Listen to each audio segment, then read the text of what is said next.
then I'm assuming that if you're deficient in some of these skill sets, these psychological skill sets, then you can build these, right? Because we're talking about people that their brains aren't even formed yet. But like, I think there's an idea, at least maybe I'm just the only dumb person out there that's like, hey, if I get removed from ANS for psych, or if I don't get picked up, like, how do I get picked up the next time when I come back in 24 months? Like, how do I get those reps in?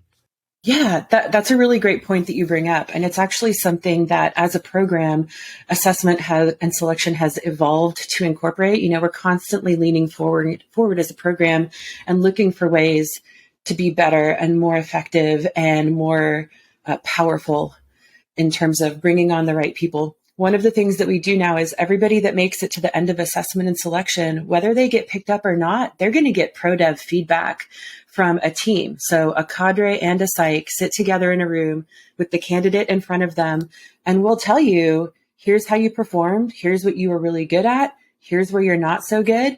And even for the folks that get picked up, we give them some of that critical growth focused feedback of, here are the things that you need to keep focusing on.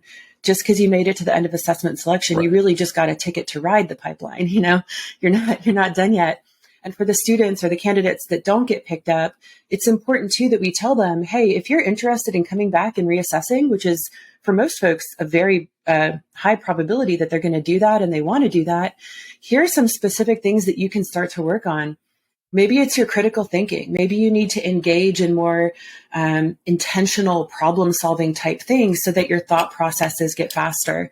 Or maybe you need to work on managing your frustration with your teammates and how you communicate that during times of high stress or high pressure.